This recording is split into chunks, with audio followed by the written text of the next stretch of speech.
the story of the NFL entering Week 11 is what? I'll give you the full scope. I'm really excited for Chiefs-Raiders, Rich. Me too. And I don't think I've said that, I don't know, since I was in college. I'm really excited. I think this is the biggest Raiders game in about 3 or 4 years. I really do. Back in that 2016, they had a great season, and Carr was good, and they had a Thursday nighter at the end of the year. I think it might have been Week 14, and they played the Chiefs, and they just got crushed. And it was Alex Smith and Spencer Ware, and I feel like have not been heard from since. This is a big deal. If they sweep Mahomes, I mean, you go 2 for 2. It validates Gruden. It validates Mayock. It validates Carr. It is not an Oakland Raiders moment. It's a Las Vegas Raiders moment, and it would be complete shock and awe. I don't even care if they go to the wild card and lose the Raiders. 2020 was the year they swept Mahomes and make him bleed twice. And, Rich, we got Busgate from Victory Lap Gate after the game. I'm way, way into that. I like that. Even Andy Reid was a little chippy about the Raiders taking a victory lap around Arrowhead Stadium, and Gruden was next questioning people. I mean, this is really, really good stuff. And I have a prediction, not a game prediction, but I have a feeling that when and if Tyreek Hill scores a touchdown in Las Vegas this weekend, I think he and his fellow wide receivers are going to do a team bus celebration in which they do laps around the end zone. There's heat on this game, and it's so fun to talk about. I agree with you, man. I agree with you, and I've already called my shot, barring any COVID or injury-related issues between now and then. I'm called my shot and say the Raiders are going to take it. And I love it. I did. I called my shot, and if I'm wrong, I'm wrong, and I still think the Chiefs are the best team in the AFC right now.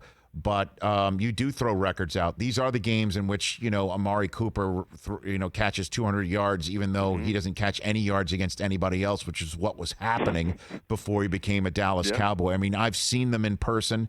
I've seen games where the Raiders did, in fact, I believe. If I'm not mistaken, they did win a Thursday night football game when they were winless against the Kansas City Chiefs, who came in. I've seen these things in person, so I know you can throw records out. But to me, Sunday night has the possibility of a crowning, in a way, of the running back in this league who nobody really talks about, and it's Josh Jacobs. I think Jacobs arrives with intent. I think when I first saw him start running, and I gingerly mentioned this to Mayock because whenever I evaluate and do comps, Mike always gives me that evil eye because that's not my lane. But to me, he looks like Zeke. He's got Zeke ability. He's big. He's strong. He gets stronger in the fourth quarter. He wants it in the fourth quarter. And he's also the way that Carr doesn't wing it around 40 times. I'm looking to see him on Sunday night. That's what I'm looking to see. I am too. It's the running back position is my favorite one, and Josh Jacobs is fantastic. If anybody wants to look at him and want to see what he's all about and pull up the tape, it's a couple weeks ago, and it's Raiders-Browns. It's at Cleveland. It's a 1 o'clock kickoff. It's totally off the radar. No one watched this game because it was really low scoring, 16-6. The Raiders win. Josh Jacobs was over 30 carries, which is something of an anachronism. You don't see that anymore. And they just decided it's windy as hell. We're not going to throw it. And I don't think they can stop Jacobs.